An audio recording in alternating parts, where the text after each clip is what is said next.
এই গরমে যাদের বাড়িতে মাম্মামের মতন মাম্মামরা আছো বা আছে, তারা কিন্তু সবাই পেট প্যারেন্টসদেরকে বলছি, মানে তাদের সব পেট প্যারেন্টসদেরকে বলছি যে তারা কিন্তু যাতে সুস্থ থাকে তাদের জন্যে শরীর কিন্তু বারে বারে গরমের মধ্যে একটু হালকা জল দিয়ে ভালো করে স্পঞ্জ করিয়ে দেওয়া উচিত বা মুছিয়ে দেওয়া উচিত।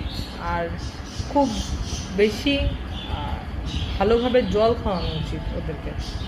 আর যেটা হচ্ছে শরীর ঠান্ডা রাখবে এমন কিছু ফল, এমন কিছু খাওয়ানো উচিত। আমি এই গরমে একদম চিকেন দিচ্ছি না, বন্ধ করে দিয়েছি, শুধু সবজি। আর যাদের বাচ্চারা চিকেন খায় সবজি খায় না, তারা সবজি সেবারে চিকেনের সাথে সবজিটা দিতে পারেন।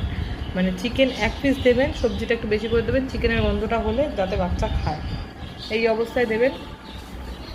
আর এমনভাবে দেবেন সবজিটাকে যাতে বোঝা না যায় যে চিকেন খাচ্ছে না সবজি খাচ্ছে, ভাতের সাথে এমনভাবে মিশিয়ে দেবেন।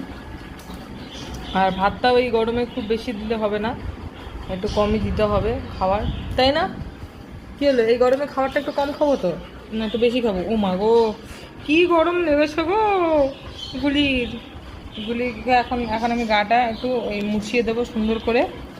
আর হচ্ছে মাম্মামকে, মাম্মাম কই? কিন্তু তোমাদের মাম্মামের নাকু, তো মাম্মামের গাটা মুছিয়ে দেবো। চলো মাম্মা, গাটা মুছিয়ে দিই। ওরে সাইড দিয়ে বাতাসা বেরিয়ে গেছে, দেখো দেখো বন্ধুরা তোমরা, সাইড দিয়ে বাতাসা বেরিয়ে গেছে, তাই না? বাতাসা বাচ্চা, এটা বাতাসা বাচ্চা, বাতাসা বাতাসা।